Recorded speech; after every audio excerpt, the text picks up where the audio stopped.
C'est très concret, hein. Ça va être par exemple de mobiliser des matériaux qui sont issus en fait, du territoire. Dans notre cas de figure, par exemple, on a des gisements en bois qui sont assez considérables, c'est-à-dire des forêts qui ont été plantées en fait, dans l'après-guerre, pendant les 30 Glorieuses, qui ont été largement encouragées d'ailleurs par l'État, subventionnées par l'État. À un moment donné où il y avait un exode rural considérable, hein, dans tout le Massif central, il y a des géographes qui parlent de la diagonale du vide, hein, par exemple. Voilà.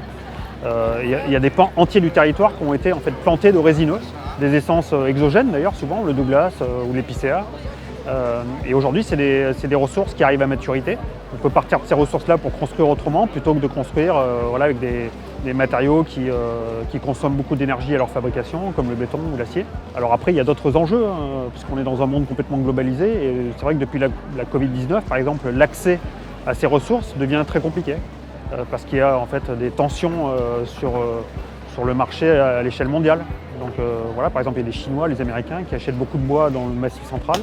Et donc les forêts qui sont à 2 km de chez nous ne sont pas toujours accessibles, c'est ça qui est incroyable. Voilà, alors c'est comment aussi on protège ces ressources pour finalement imaginer des circuits très très courts. Voilà, ça c'est juste l'exemple du bois. Mais après, voilà, je pense que le gros enjeu aussi, c'est de réutiliser le patrimoine bâti existant, c'est-à-dire être vraiment dans une reconquête finalement des petites centralités qui sont en train un peu de s'effondrer. Et aujourd'hui, voilà, c'est comment on rend désirable de nouveau en fait, le fait d'habiter ces petites centralités, des centres-bourgs, des petites villes.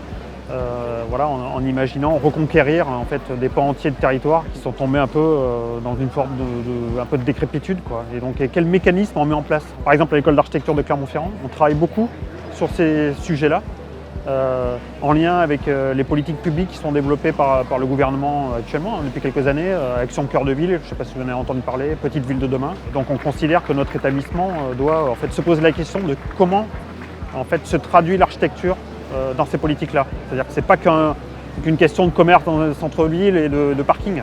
Non, c'est aussi comment, très concrètement, on rend désirable le fait d'habiter dans des petites centralités.